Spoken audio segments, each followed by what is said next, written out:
Attention! This makes absolutely no sense. Ladies and gentlemen, this is Zander's Facts.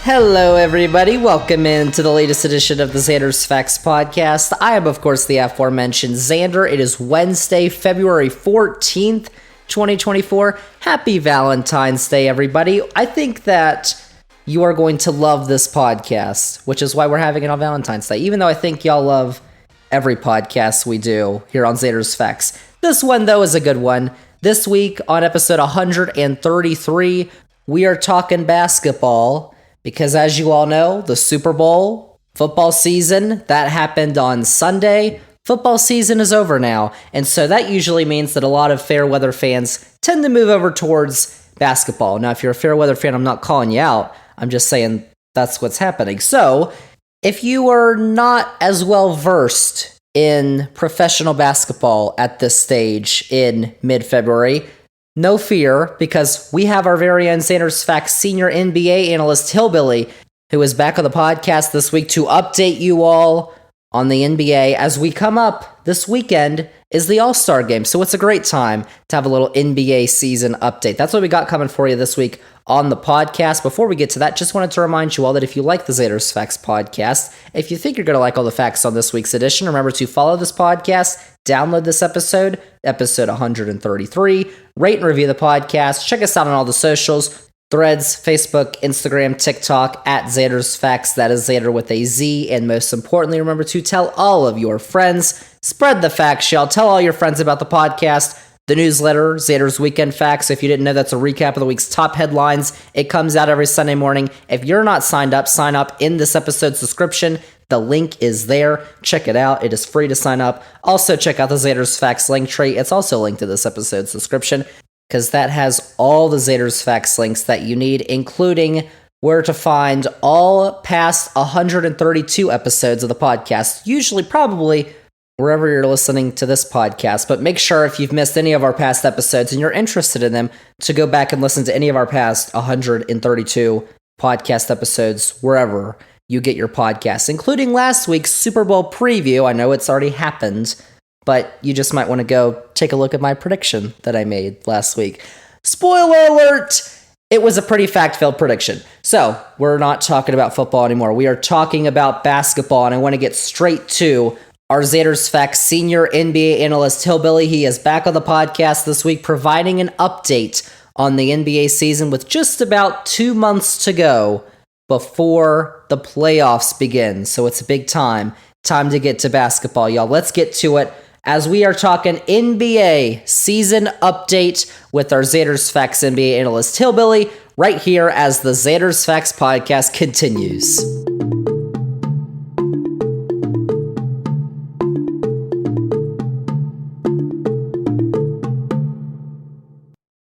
Zander's Facts. Welcome back, everybody, to episode 133 of the Zander's Facts podcast. As I told y'all previously, football season is over, which means now everybody is talking about basketball. And the one man who has been watching basketball this whole time is joining us on the podcast this week. Our very own Zander's Facts senior NBA analyst, Hillbilly, is returning for another edition on the podcast. Hillbilly, how are you? I'm super happy to be here. Super happy. Oh my gosh. Super duper happy. The Super Bowl was on Sunday. Hillbilly doesn't know that because he didn't watch the Super Bowl. I watched a little bit of it. A little. Did you watch the end, overtime? We watched like the first quarter. No, I didn't say any of that. It was actually a really good game. Like, it went down to the end of overtime. It was the second longest game in NFL history. Fact! I hear there was some griping about the announcing too. Ooh, I don't know, Jim. Everything was covered. It really was. And he has to get around the hand. He wanted to throw. That looked a little Mahomey on that one too. And anyway, we're going to basketball right now. It's a good time to talk about basketball because they do this thing where the NBA All-Star Game is a week after the Super Bowl now. So it gives us like a little break where it's a good time to finally catch up on basketball. And that's what Hillbilly's going to do for us this week on the podcast. We're going to talk about what Hillbilly thinks are the biggest Surprises in the NBA, good surprises, your teams are doing well. Bad surprises, your teams might not want to be on that list, not doing so well. The biggest storylines that are going on, the trade deadline just happened last week too. Records have been broken in the NBA this season. There's been a ton going on that we have to catch you all up on this NBA catch-up podcast with our Zander's Facts NBA analyst Hillbilly. We would not have anyone else talk about basketball with us than Hillbilly. So let's just get into it, Hillbilly. Your 5 good surprises. I think that's how we're going to structure this podcast this week. Hillbilly's 5 good surprises, his 5 bad surprises, and then of course we've got other things to talk about too. But the teams that have done better than expected, or maybe not better than Hillbilly expected, because Hillbilly knows what was going to happen at the beginning of the season, so he knew these teams were going to be good. We can start out in the Western Conference, though. One of our other Xander's Facts basketball people on this podcast, Andrew, would like this.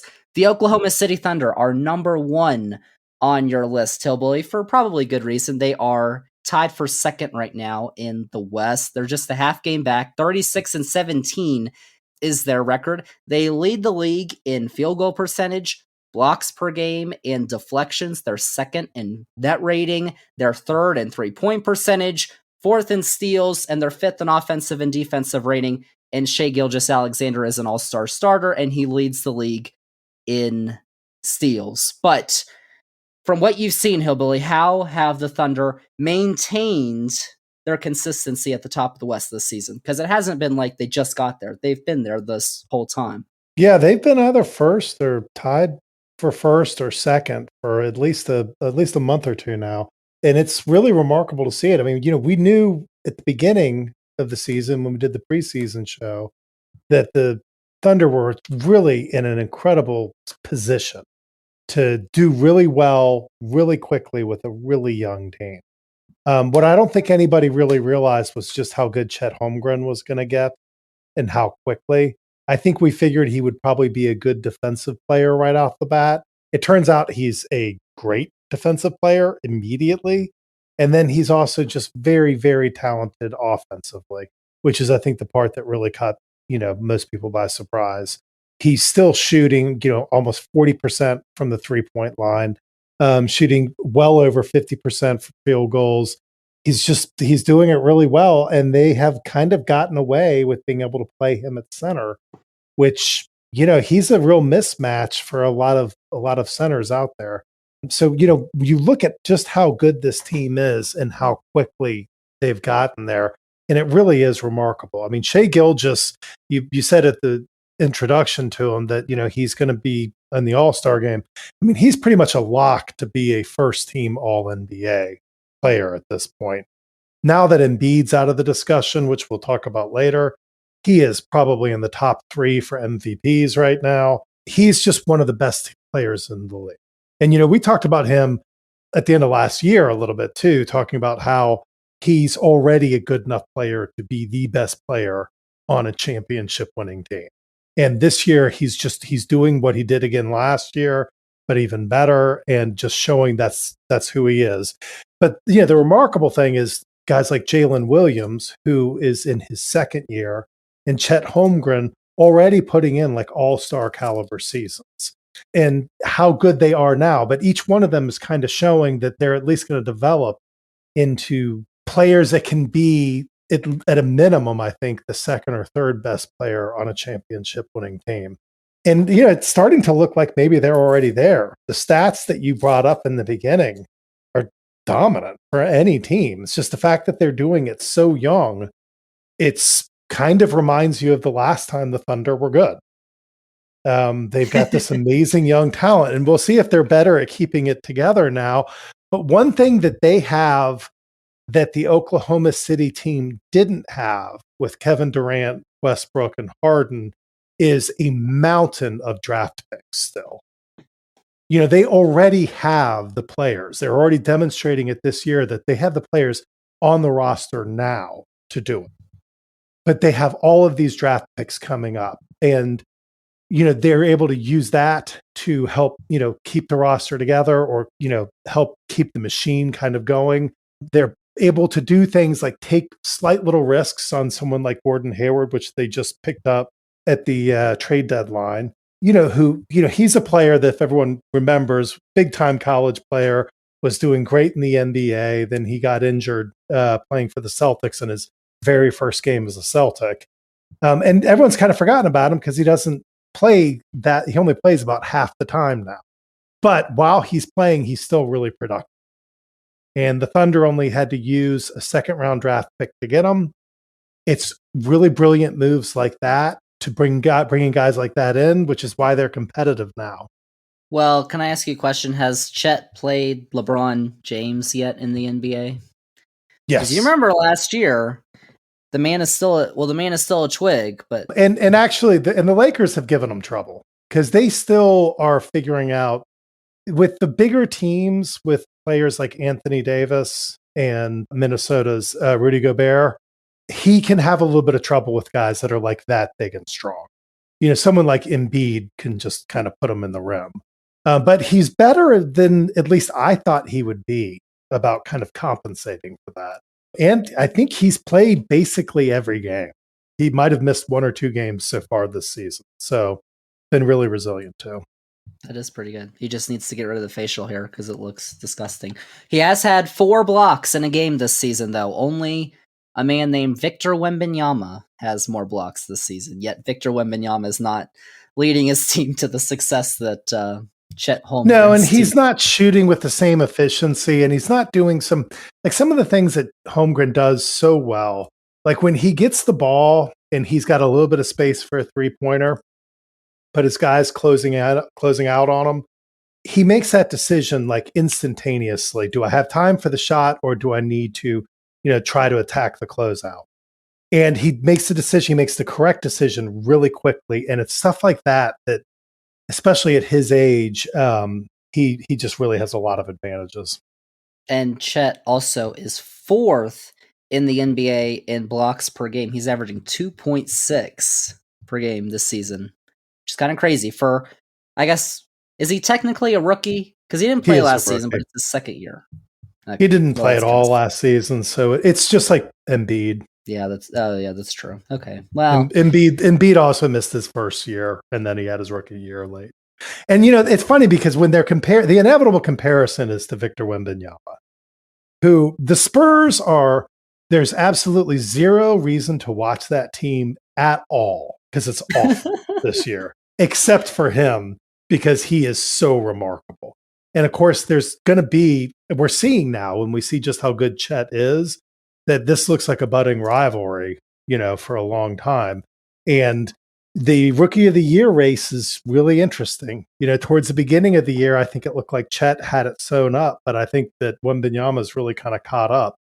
Wembanyama gets, he has higher usage, so he's going to have more of the counting stats, like he has more points and everything. But the comparison, he's not as efficient as Holmgren is, and he's not really playing within, or not at least demonstrating that he's playing within a system as well. But yeah, the Spurs are last in the West. They have 10 wins on the season. That's a 1.189 winning percentage, which is only 3rd worst. They're only ahead of the Pistons, who had a record-tying 28-game losing streak this season. Uh-oh. And the Wizards, who are only a game ahead of the Pistons. Yeah, and the really sad thing about the Pistons and the Wizards is that, when it came up with a list of disappointments, I don't have them on there, despite them being that awful. Because it's not a disappointment. It's exactly what I expected. So but the Spurs have been interesting to watch because they've been doing some really kooky stuff. Like they started the beginning of the season playing Jeremy Sohan, who is a forward, kind of like almost like a power forward at point guard. And he can't shoot at all. And so it's just kind of a weird experiment that he was running. And, it's just, I thought that Popovich would have more of an urgency to win, given his age. But they really seem to be taking a very, very long-term approach in San Antonio. So you would think he's 75 years old, but One of the big players you mentioned against Chet earlier this season was Rudy Gobert and the Minnesota Timberwolves, who are first right now in the West, 36-16. Actually, earlier this season on February 7th, which was it was a week ago from this podcast coming out, we had 4 teams that were tied atop of the West. We had the Clippers, the Thunder, the Timberwolves, and the Nuggets. They all had the same record. They were tied atop the Western Conference. On February 7th, which is the latest into a season that 4 or more teams were tied for first in a conference in NBA history. How about that? So the Thunder, they may be like third on the list, but they're right there, and so were the Nuggets and the Clippers. But the Timberwolves right now, hillbilly, hold the first spot because they have Rudy Gobert, who has helped the team lead the league in defensive rating, but they also are second in 3-point percentage. This is true. Thanks to players like Anthony Edwards. Yeah, it's interesting to watch the Timberwolves. I mean, I felt the same way as a lot of people when they picked up Gobert and spent so much to get him. Giving up basically their entire draft future to Utah and a really good player in Walker Kessler to get Rudy. It's just a guy who can't play any offense. And then last year, it seemed like we were all right. It was just a really stupid move. And then this year, all of a sudden, it clicks into place. I think part of it is that Gobert is healthier than he was last year. And all of a sudden, they have this just dominating defense that is really just shutting teams down. And they've got 2 7-footers that they have figured out how to keep on the field or on the court the whole time. Anthony Edwards is coming along.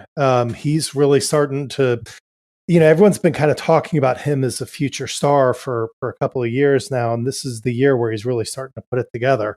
He's got his 3-point shot is right under 40% now, which is a significant improvement over what he had been doing. His free throw percentage, all of his percentages are going up. He's becoming a more efficient player as he gets older, and while he's also scoring more points. So he's just doing all the things that you expect to see an ascending star do, and is a ton of fun to watch.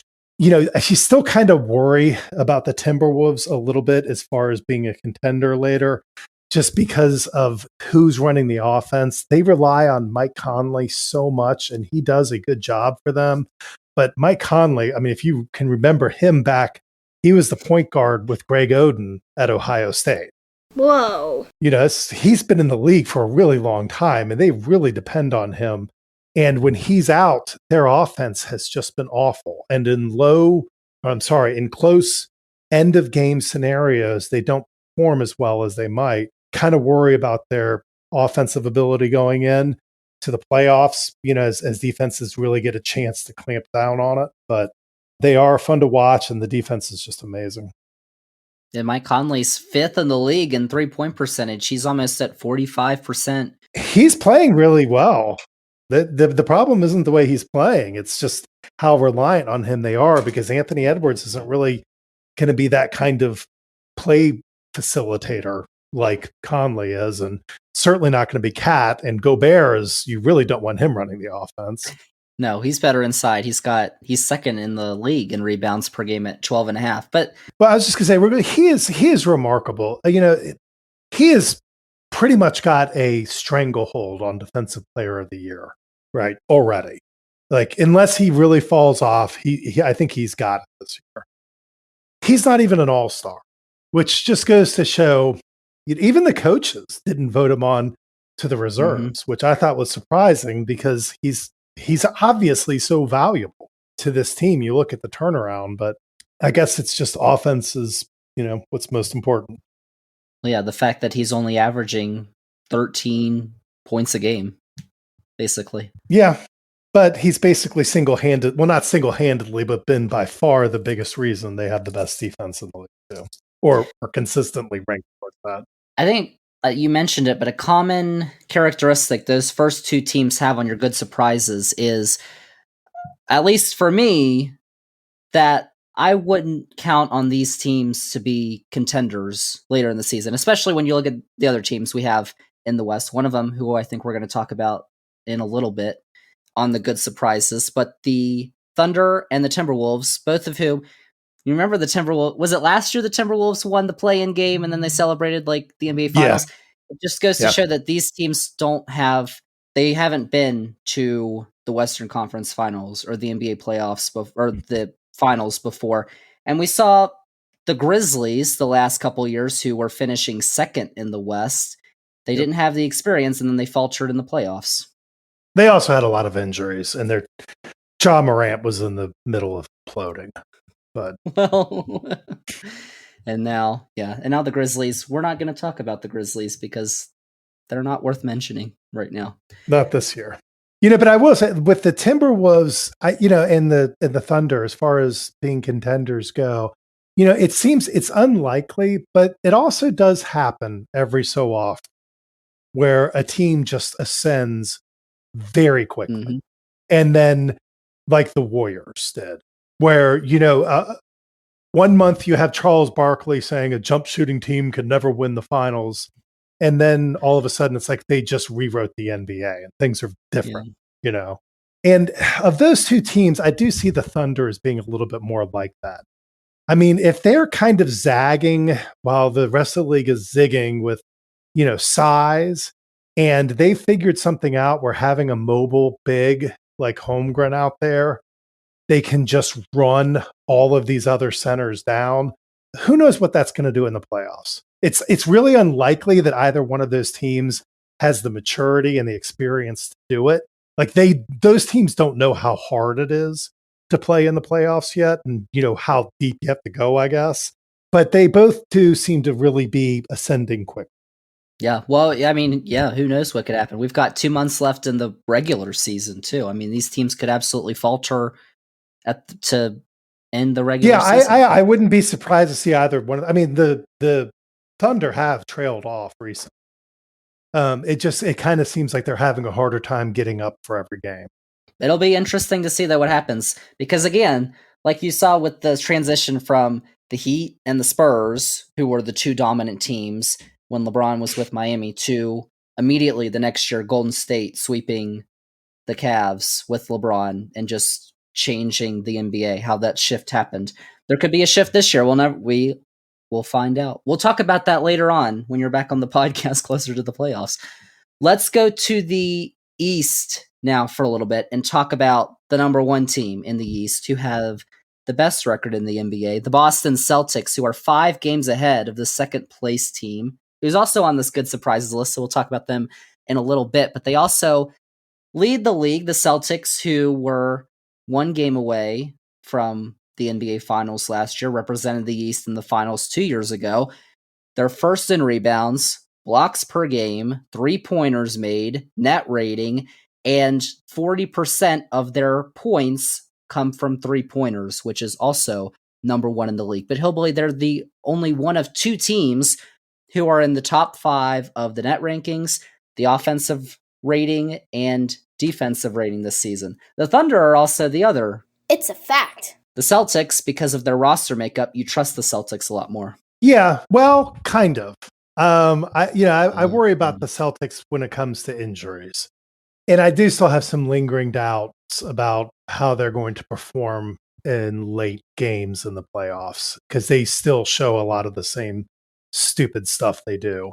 But, those numbers do tell the story that you recited earlier. I mean, they have been from start to finish easily the most consistent team in the NBA this year. I mean, they're just winning regularly. They're putting away the bad teams. They're competing well against the good teams.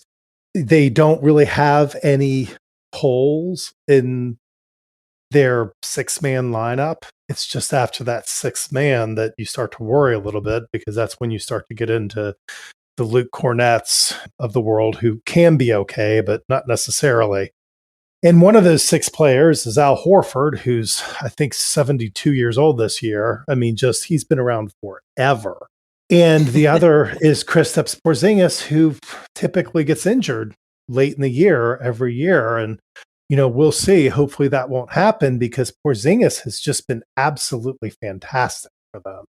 I mean, he's really been everything that we thought he was going to be back in his New York Knicks days. He's really kind of recuperated his career here. Putting up over 20 points a game on a team that has a lot of good scorers on it. So that Jason Tatum really can that helps him out a ton too. They just kind of have everything going on right now.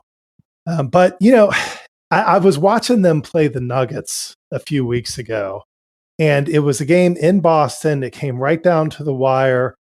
The Celtics had the ball with just a couple seconds left to go, but enough to get a playoff.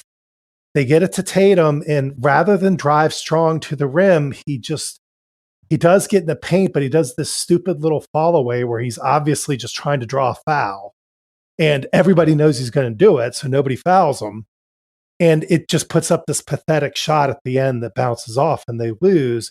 And, it's just that kind of stuff that the Celtics have been doing for years that really make me kind of wonder if they are really as dominant as everybody thinks. But they have been very dominant for the regular season, surprisingly so. They're better than I thought they would be, given how shallow their depth is. And they're a lot of fun to watch because they play a really nice brand of basketball. I'll tell you, because I watched on Sunday, Boston played Miami. Miami has kind of been middling along the season. They're 28-25. They're 8th in the East. They had a 7-game losing streak earlier this year, which for some teams might not be, so bad. But that's their worst since 2008, which goes to show you how good Miami's been for a while. But in the game against Boston, they were without Jimmy Butler. And it was a 4-point game. Boston won. But with who Miami had on the floor and who Boston had on the floor, you would have expected Boston to kind of roll a little more. They were favored by more points than they won. But in the fourth quarter, what could have been consequential, Miami was in it until the end. Jaylen Brown does something silly with Duncan Robinson, a little hook and a hold. And Robinson gets thrown to the ground. Jaylen Brown gets a flagrant foul, number 1. And I think it goes to show you how championship teams need good coaching. You can't have a bad coach coaching a championship team. I'm not saying Joe Mazzulla is a bad coach, but I'm just saying that that's what Boston needs, at least right now. Because things like that Jaylen Brown did, especially if the Heat and the Celtics meet up again in the playoffs, which is certainly possible, those things will cost you in the playoffs.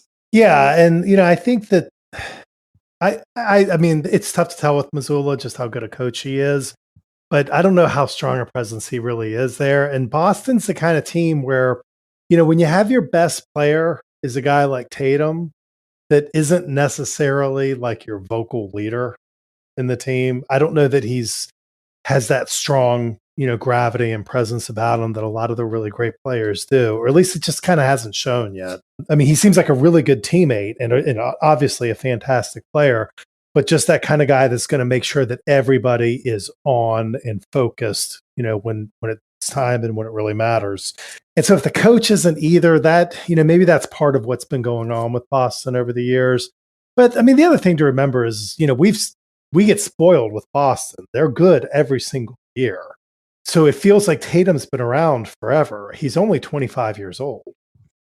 I mean, hasn't even really entered his prime compared to, the typical arc of an NBA player. He's just coming into it.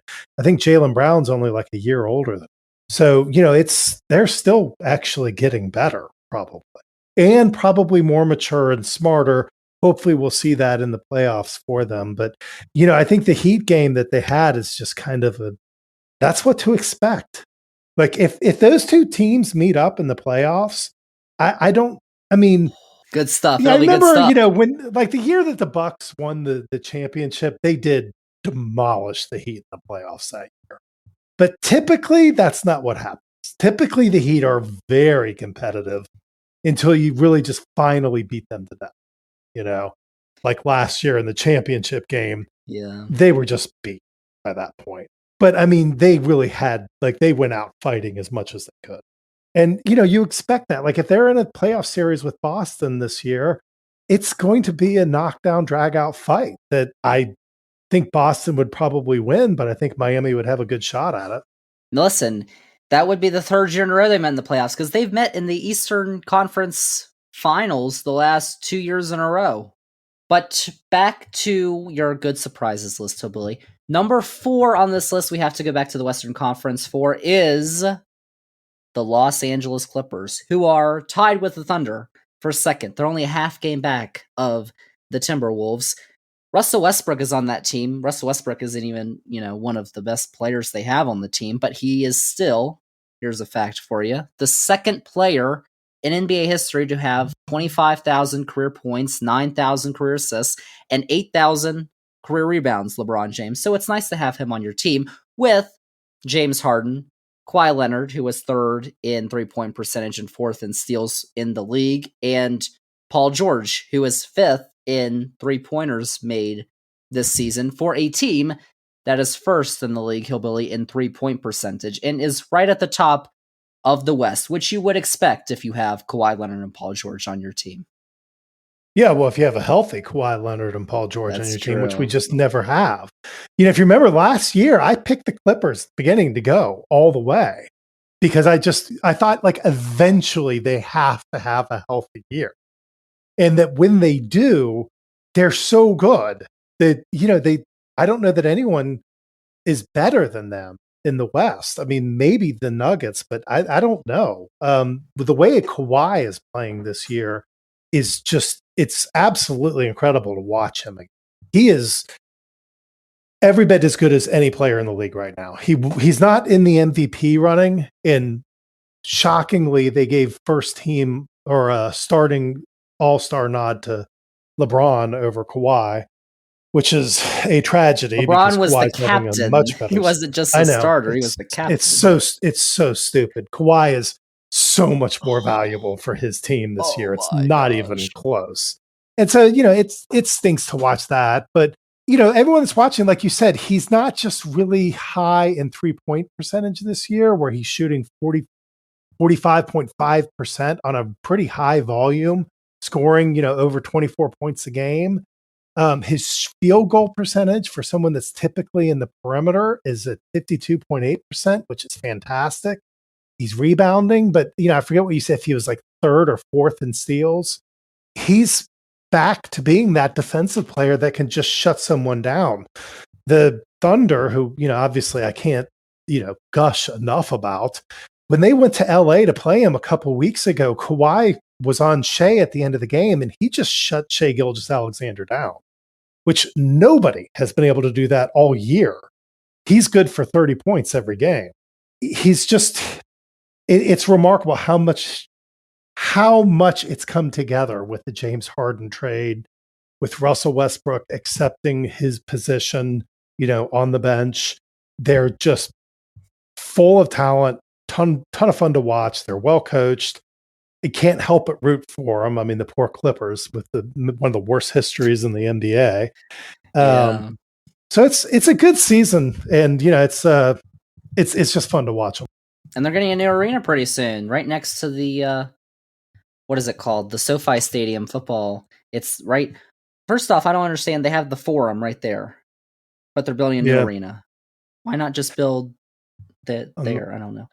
But they are getting a new arena, which apparently is going to be very fancy. Steve Ballmer, richest, if not one of the richest owners in the NBA, is going to make it all fancy. No, he's the richest owner in the NBA. I think he's the richest owner of any team, major league team in America.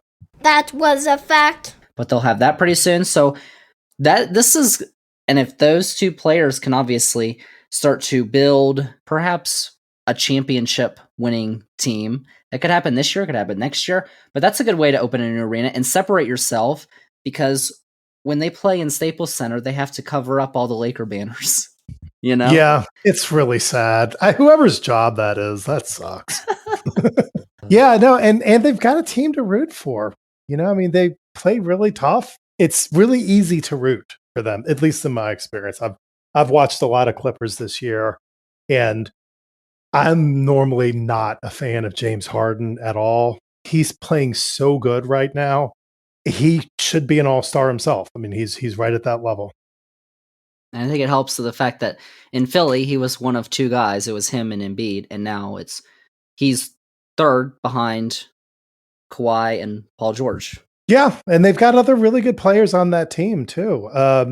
Like Amir Coffey is a great guy coming off their bench that every time they put him in there, he looks really good. Terrence Mann, they still have. They've been unwilling to trade him off, which was been a good move because he's a really good player. Zubats plays well for him in the middle. They've just other guys like Norman Powell coming off the bench, who's just a very accomplished scorer. They're just a very well put together team. Next season is when the Intuit Dome is going to open for the Clippers. How about that? So, number 5 now on Hillbillies. Good surprises. You want to be on this list because you're doing pretty well.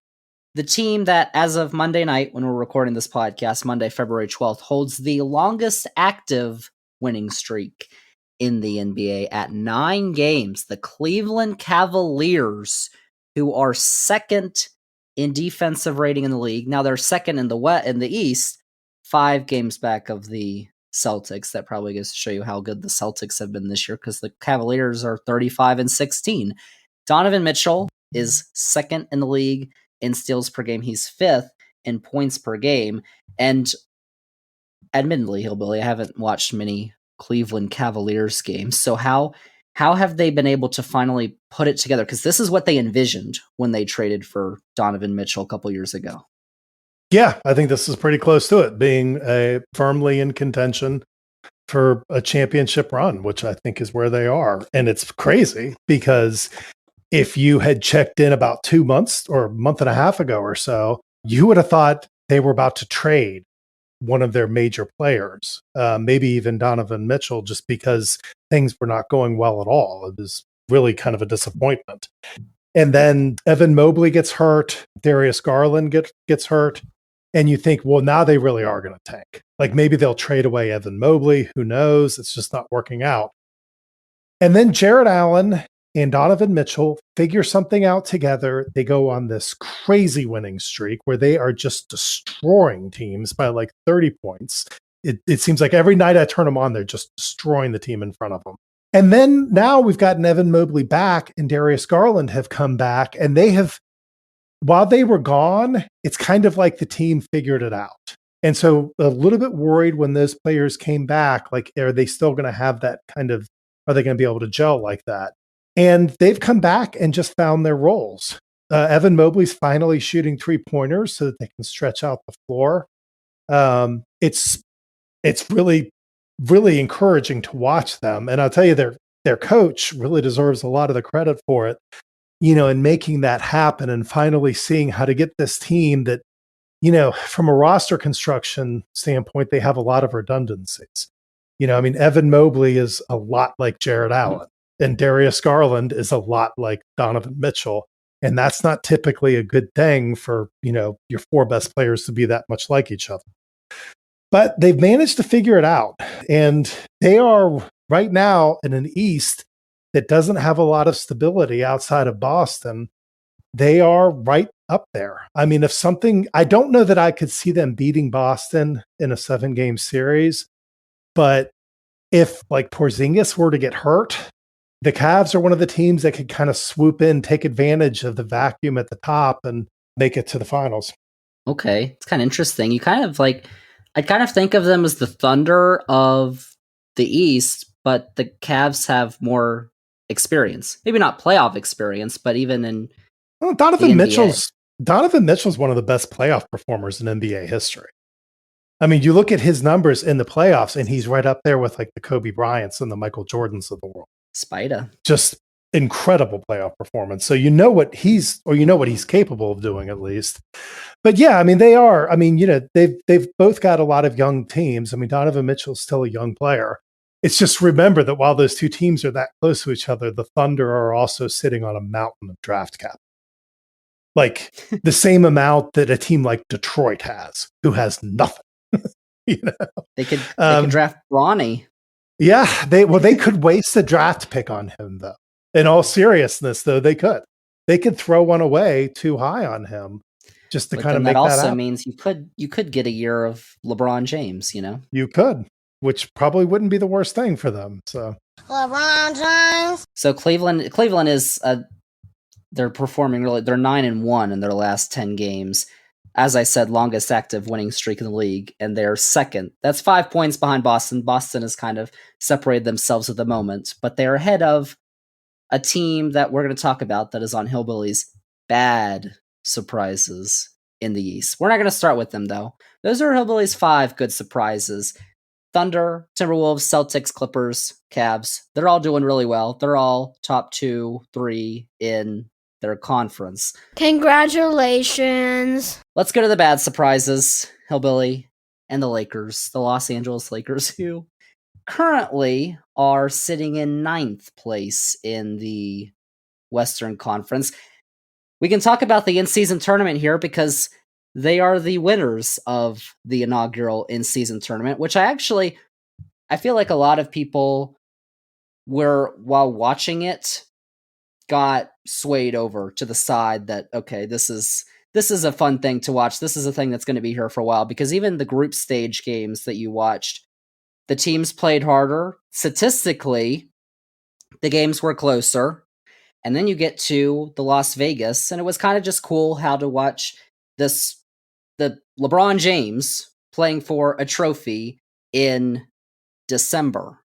Now, the fact is, that has kind of cost the Lakers in other ways, like in the regular season, Hillbilly, because they are 28 and 26 at the moment.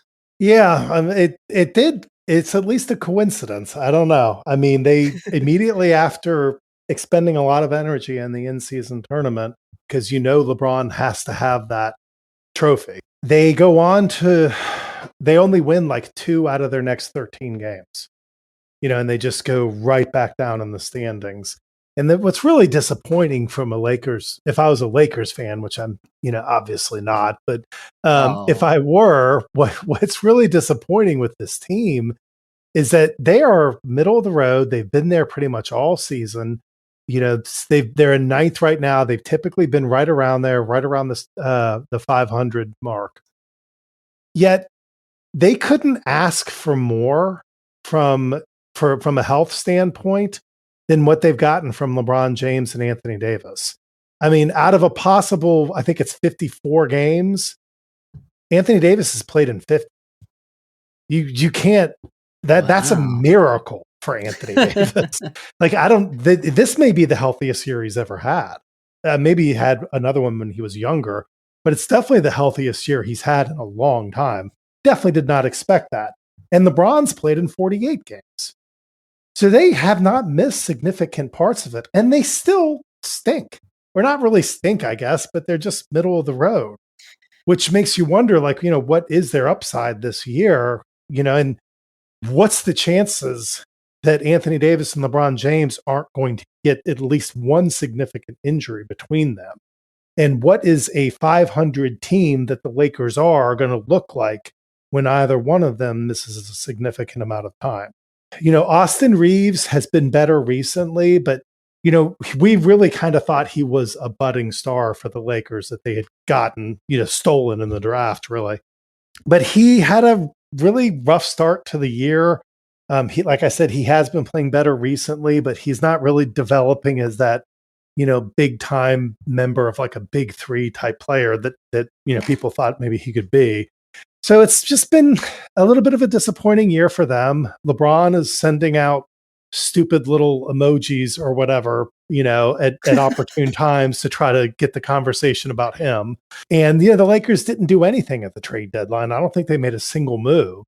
It's maybe everything's not happy there. It's a disappointing year if you're a Laker. Yeah, but then again, even if they are in the play-in, you can't count out LeBron James, But again, we'll have to see, because the injury bug has not affected the Lakers so far, but history says it will at some point. Yeah. Yeah. So number 2 on your list of bad surprises, Hillbilly, bad time to be a Laker fan right now. The Pelicans. Who are 6th. Yeah, and I say it's because the Pelicans were one of those teams that were just incredibly exciting for the last couple of years. But it was always that kind of, like, you get really excited by them, but you always left wondering what if, because either Zion or Brandon Ingram get injured and always get injured late in the year. And so you never see him. Like last year, maybe right about at this point in the year, they were, or maybe it was a little bit earlier, they were tied for first in the West. And Zion was just destroying everybody. And we were sitting there looking like, could this actually be the best team in the league if they're all healthy? And what are the chances of Zion would ever be healthy? And then this year, again, kind of the same thing with the Lakers. Zion has been relatively healthy. He's played in 42 games so far. For the Pelicans, I think they've played like 53 games. So he's played in the overwhelming majority of games this year for them. And they're still not in contention. They're definitely not a contender. They're not playing like it. Zion scoring like 22.3 points per game, which is good, but it's not, I guess, what we were hoping we would see if he actually had a healthy year.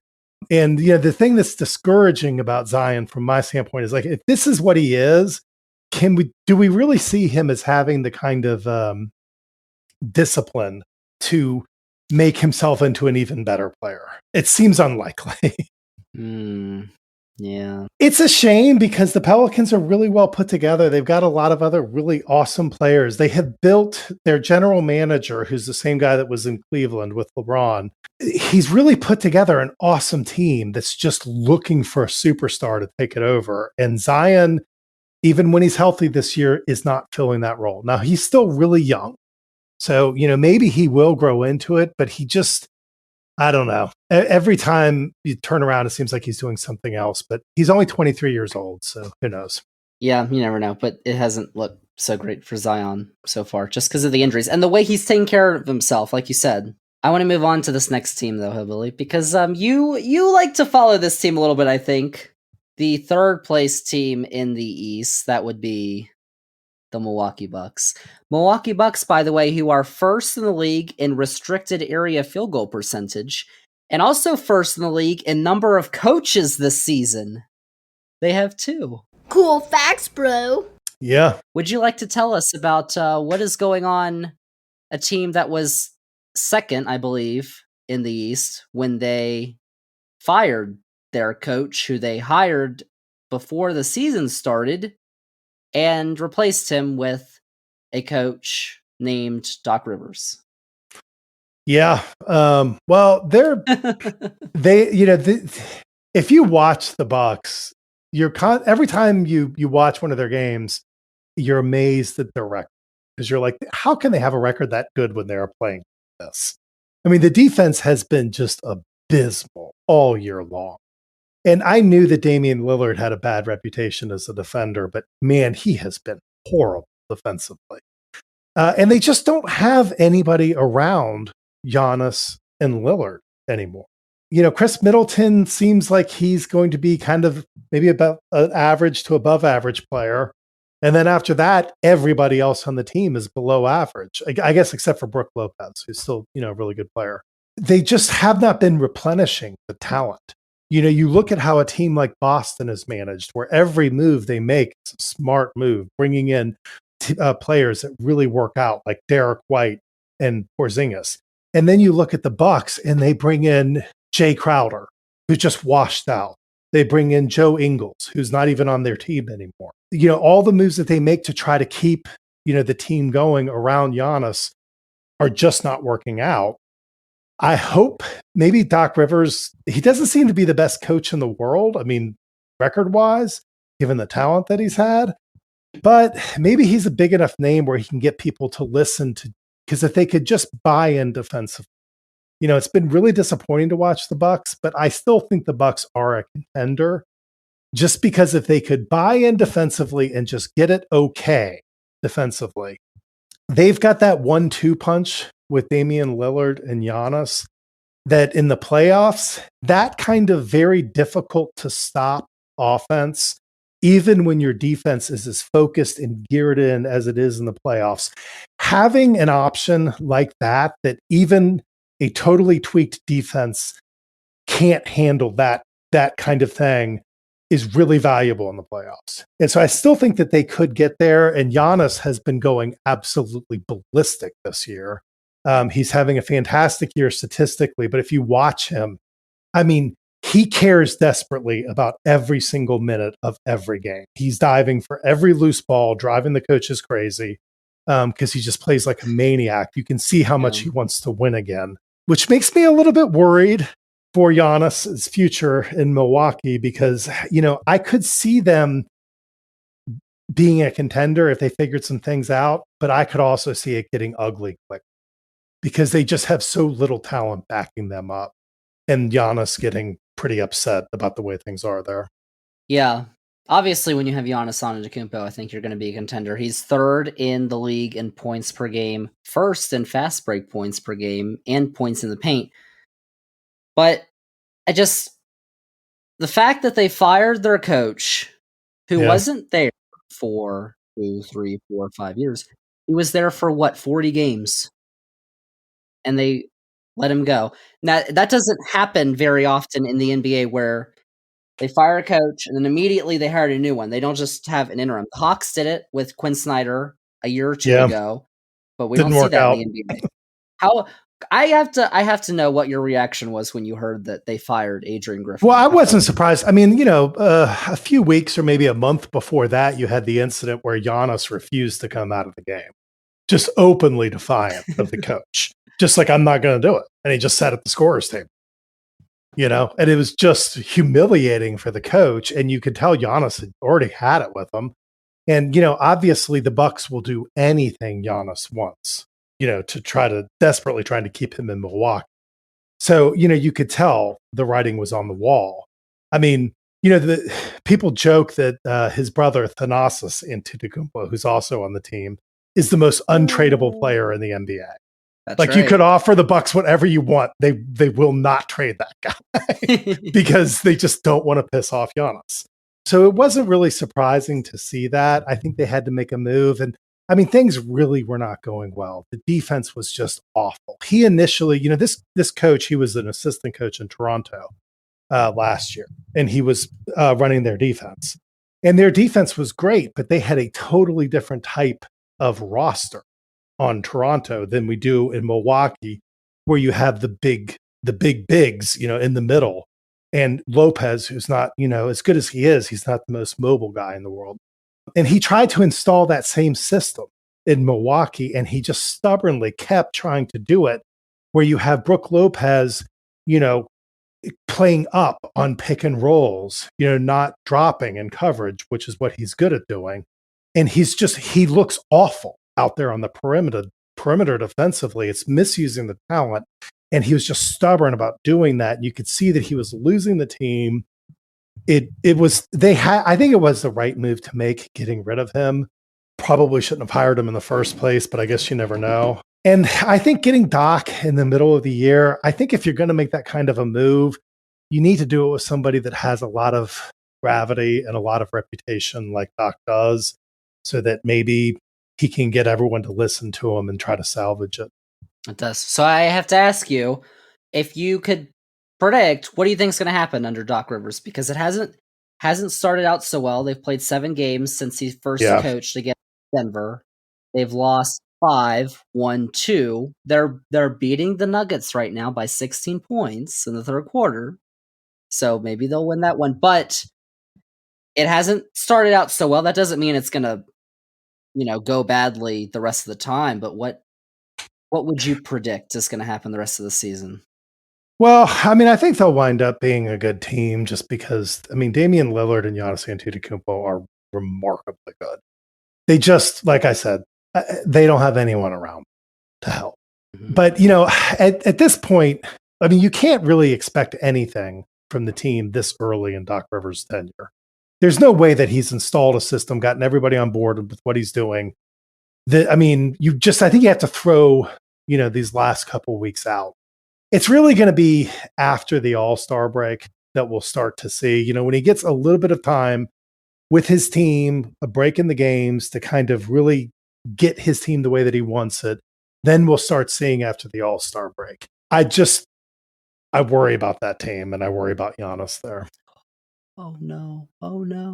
And that's why it's a good time to do our little basketball update podcast, because it is the All-Star break. Like after Thursday or whatever, if you're not playing in the All-Star game, you've got a week off. Yeah. And even if you are, you basically have a week off.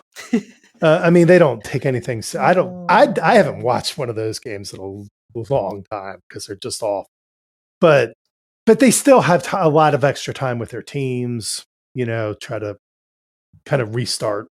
But your next team on this list is another familiar team that we've talked about a lot on this podcast. Maybe not on the bad surprises list, though, is Golden State.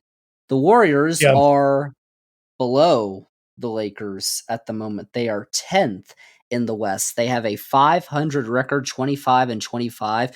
Steph Curry is still doing amazing things. If you watch the game against the Suns on Saturday night, where with 3 seconds left, he has to turn around, shoot a 3 and, bank it to win. He's the only player in NBA history who this season in a 4-game span averaged at least 40 points, where he shot 50, 40, 100, 50% from the field, 40% from 3, and 100% from the free throw line. And he is first in the NBA in 3-pointers made. Gash facts. But as we've talked about with these other teams too, you need players around you to be a good team. And the Warriors have players like Draymond Green and Klay Thompson. Draymond Green, hasn't played in every game this season. No, he did miss a couple for, I forget why, He punched somebody, I think. Oh yeah, I was actually wondering what happened. He did punch somebody on the court. That's why I think what was the most recent one was with I can't remember the guy, where it looked like he was flailing, but it was pretty clear he was actually punching him. That's happened. Steph Curry's still great. They're first in screen assists, I guess, in the league, if that means anything. But the Warriors are 10th in the West right now, Hillbilly. What is going on with Golden State? Well, I think the disappointment for me is that, this was kind of the make or break year for Klay Thompson's recovery. Like, what is he going to be now? You've got coming back from the kinds of like multiple horrifying injuries that he had successively. Like, it's reasonable to think that the first year or two back, he might not quite be himself yet. But I mean, we're like 3 years out from that now. He's playing the worst. Actually, I think it is the worst he's ever played, even including his rookie year. Just a shell of himself out there. Seems like he's losing confidence. He's getting benched in closing minutes regularly. And he's moping about that, which I don't blame him. I mean, it sucks to happen. And, Draymond being absent, Draymond being the distraction that he is, all those things put together have just caused, a lot of problems for him. Recently, they have been kind of turning it around, though. Like, you look at them and they've won 4 in a row, 7 out of their last 10. They've been playing much better ball. And what's happened is that they've brought Kuminga into the starting lineup, which is something that I think had to happen. Kuminga was Jonathan Kuminga, who I think was like their 7th pick a couple of years ago in the draft. And he's scoring, he looks like he's a mid-20s scorer, consistent, plays good defense. He's finally giving him that second punch that you need to go with Steph Curry. So, it's been disappointing because it's sad to see the old team go. I really liked watching the Warriors in their heyday. And it's sad to see Klay Thompson go and Draymond Green just shoot himself in the foot over and over again.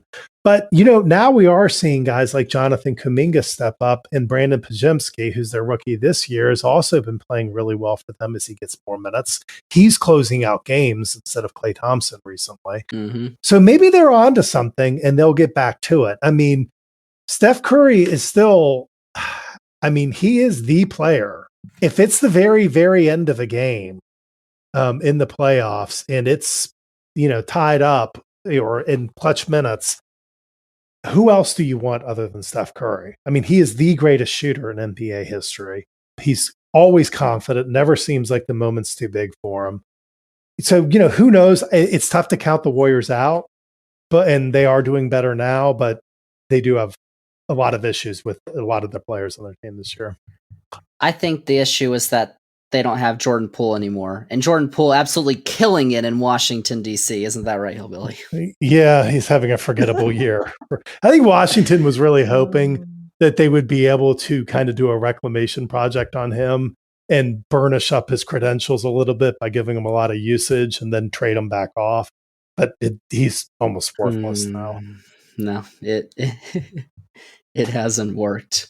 So the fifth and final team that doesn't want to be on this list of Hillbilly's bad surprises of the season is Doc Rivers' old team, the Philadelphia 76ers, who are now coached by, do you see these connections, Hillbilly? Adrian Griffin was the assistant for the Raptors. Who was the Raptors coach last season? Nick Nurse. Who's the coach of the 76ers this season? Nick Nurse. Doc Rivers is the coach of the Bucks, and Adrian Griffin was the coach of the Bucks. It all connects itself one way or another. What are you talking about? But the 76ers, 31-21, they're 9.5 games back. They're behind the Bucks, the Cavs, the Celtics, but also the Knicks.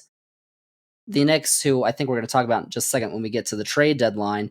They're first in steals per game.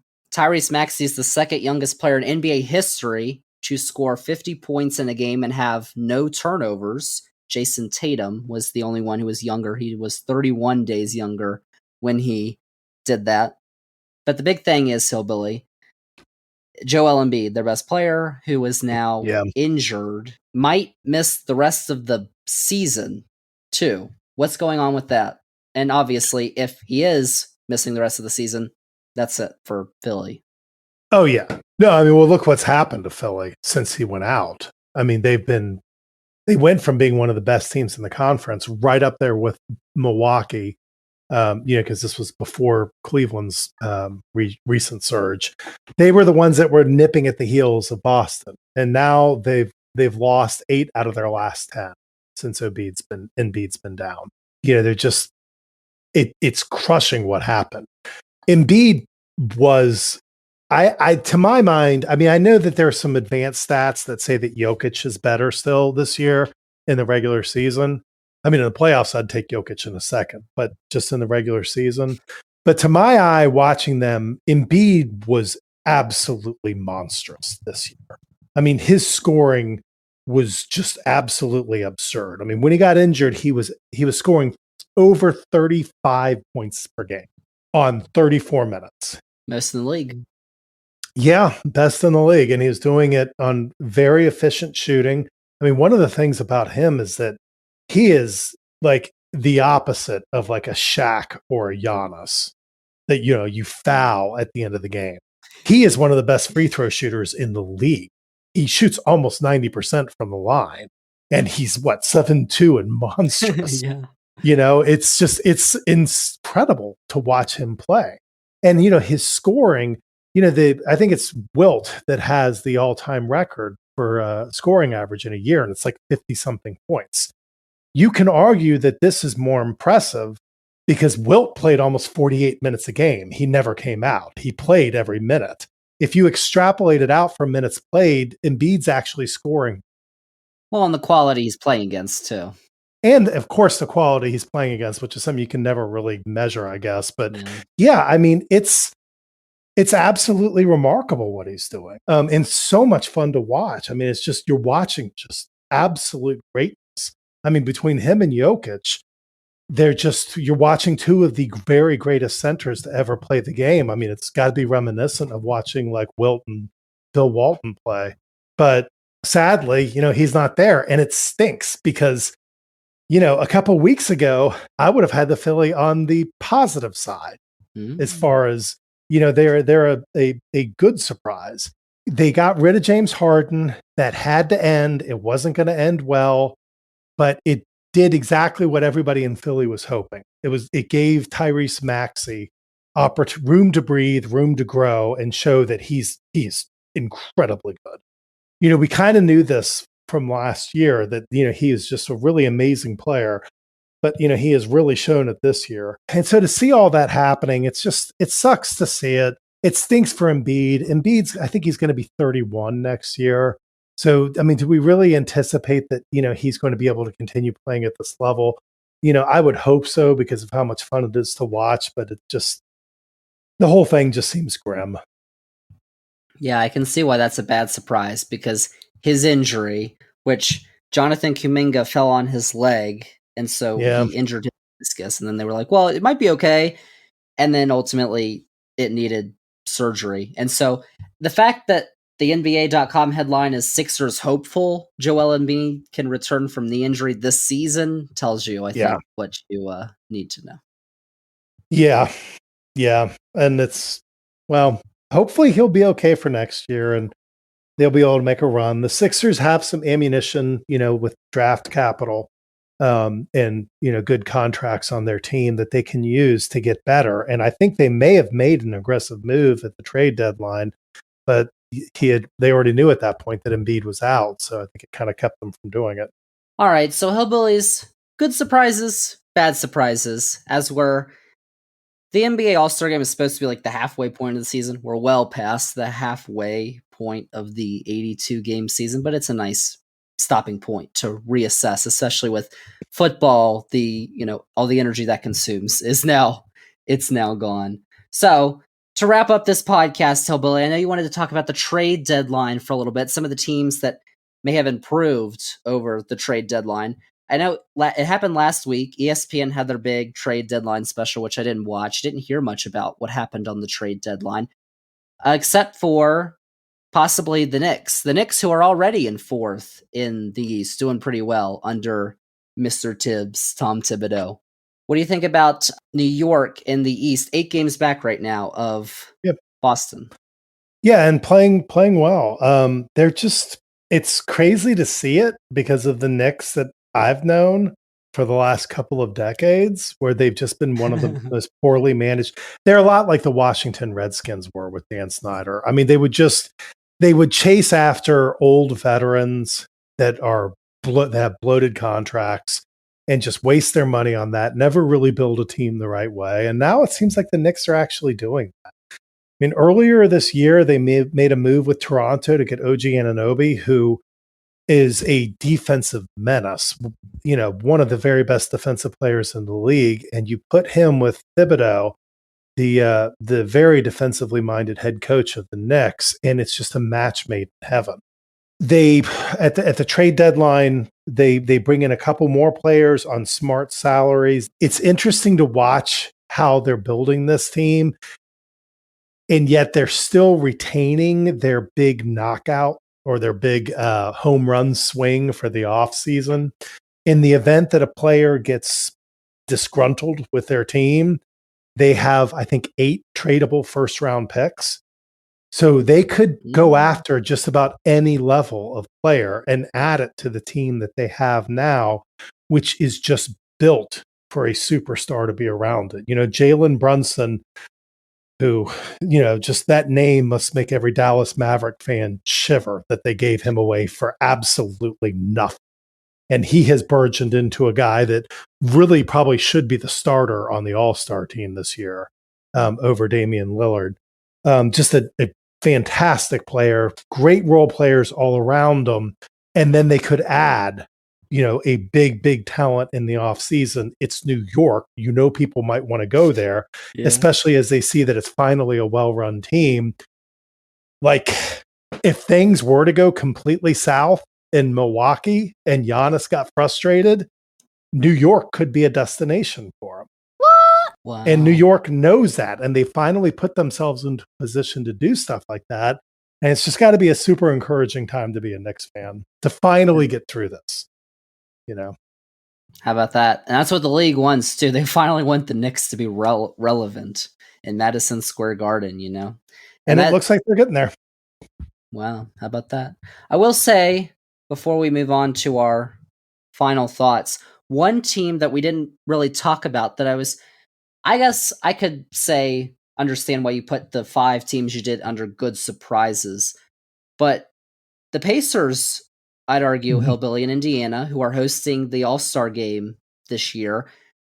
Tyrese Halliburton has basically broken out. He's a starter in the All-Star game this year. He leads the league in assists. Statistically, the Pacers have the best offense in the NBA. They lead the league in points per game, assists per game, field goal percentage, offensive rating, points in the paint per game, mid-range field goal percentage, and bench points per game. True. But they're 6th in the East right now, 11 and a half games back. But I really think on the opposite end, when you talk about the in-season tournament, the Lakers won it and they've collapsed.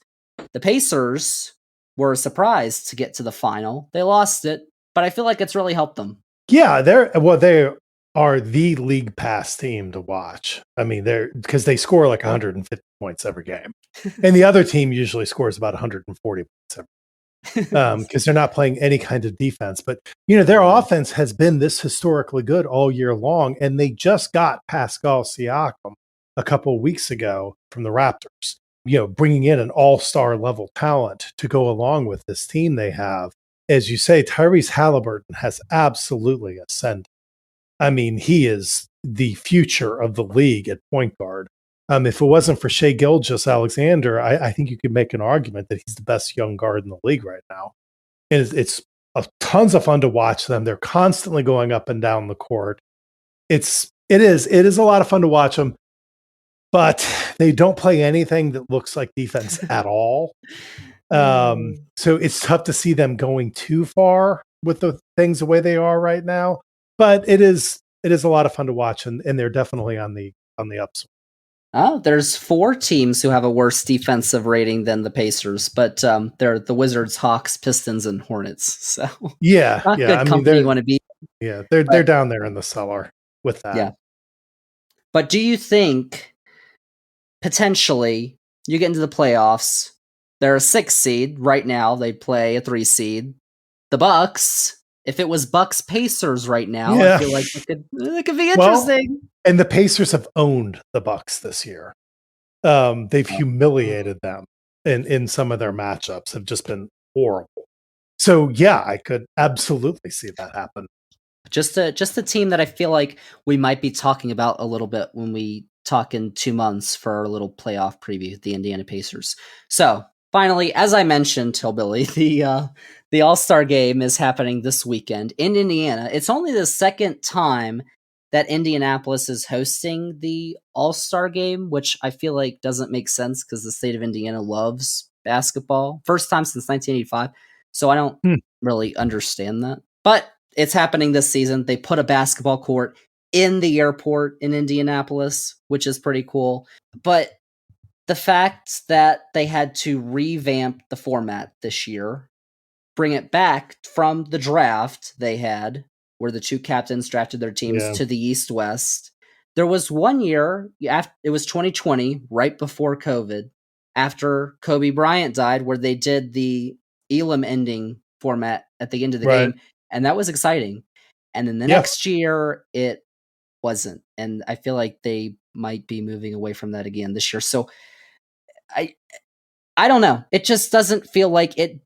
This is not going to help. Oh, East-West is going to make everything so great again. No, it's not. I mean, no, they don't take it. They're too tired to take it seriously at this point in the season. Like they're just, they're either gearing up for the playoffs and trying to take as much advantage of this week off basketball as they can, or they're on a team that just sucks so bad that they have already checked out and they already know they're not going anywhere.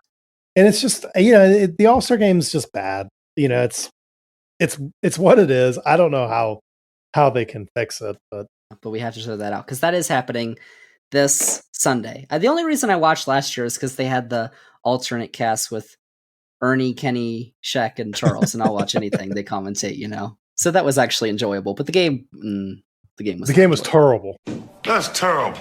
Oh my gosh! All right, so Hillbilly, we're kind of at a good stopping point in the NBA season with the All-Star break happening. A week break is about to happen for these teams. What are your overall thoughts of how the season has gone so far with 2 months left until we get to postseason basketball, which I know we're all excited about?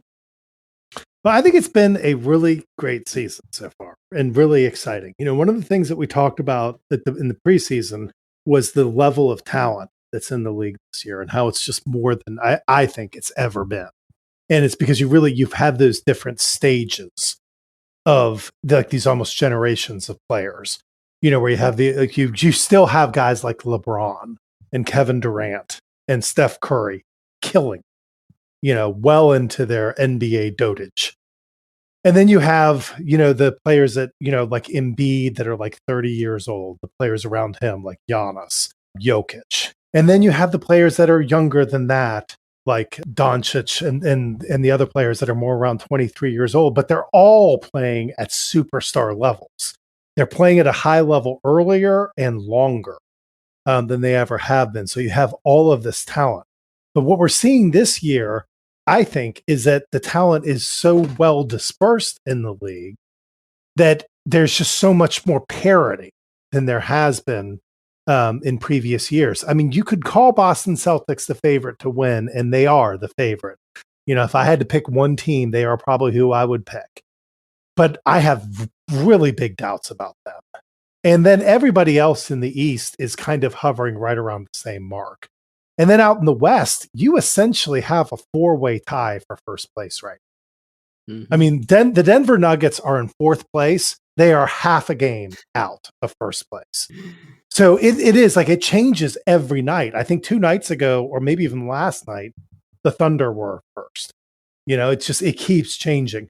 That's just the level of parity in the league right now, and how many good teams are being made because of it, and why a team like, you know, the Warriors and the Lakers, where they have these aging superstars that are still playing at super high levels, they're not able to just cruise through anymore because there are so many other good teams out there. It's just a ton of fun to watch. You have the really exciting young teams, you know, like I keep gushing about the Thunder, but it's just really amazing to think of what they could do with this team given the amount of draft capital they still have. I just don't think there's ever been anything quite like that.